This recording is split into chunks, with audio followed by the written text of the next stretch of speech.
একটা ভয়ের পরিবেশ তৈরি করে দেওয়া। এখানে ভয়ের পরিবেশ তৈরি করে ভোটে জিততে চায় যারা বাংলাকে সবসময় বঞ্চিত করেছে, তারা বাংলার মানুষকে পর্যুদস্ত করার রাস্তা তৈরি করছে, তারা এখানে ভোটে জিততে চায়। বড় রাগ হয়েছে, আসলে ভীষণ রাগ। 21-এ কিছু করতে পারেনি, 24-এ নেমে গেছে 18 থেকে 12-এ, আর কি কি করলে একটা উপনির্বাচনে সেখানে কোনো জেতার মুখ দেখেনি। তো এখানে দাঁড়িয়ে কি করতে হবে এখন? না, বাংলাকে বঞ্চিত করতে হবে, আর বাংলাকে ভয় দেখাতে হবে। আর এই ভয়ের জন্য প্রাণ যাচ্ছে বাংলার মানুষ। বাংলা কিন্তু এটা সহ্য করে না, বাংলা কোনো দিন করবে না। তাই তৃণমূল কংগ্রেসের পক্ষ থেকে আমরা সে কথা বলেছি আগেও, আজকেও বলছি।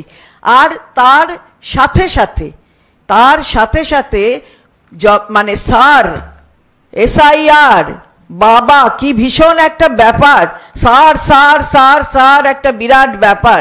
সেটা তাতে ভোটার লিস্ট সংশোধনের যে কাজটা, অর্থাৎ কাটাকুটি বের করে দেওয়া, ওই যে 4 নভেম্বর থেকে 4 ডিসেম্বর অবধি, তার আগেই আমরা দেখছি যে ওই পেন্সিল নিয়ে বসে পড়েছে যে বাংলাকে কিভাবে পর্যুদস্ত করা যায় বিভিন্নভাবে, তার নানা রকমের রাস্তা তৈরি করছে কেন্দ্রীয় সরকার। এবং বলাই বাহুল্য, নির্বাচন কমিশন, প্রদীপ কর তিনি আত্মহত্যা করলেন, শুধু নয় NRCর ভয়ে করলেন।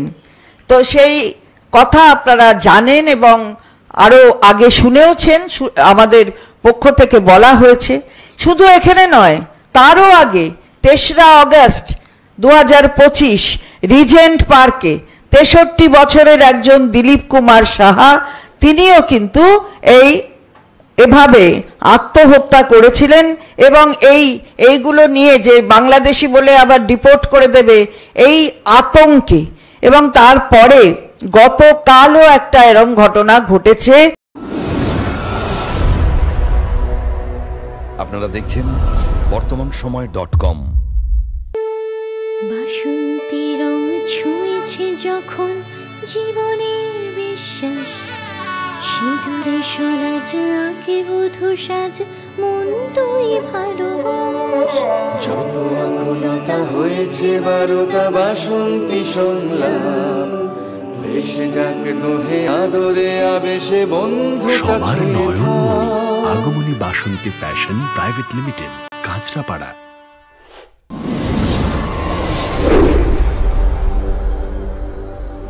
You are watching বর্তমানসময়.com।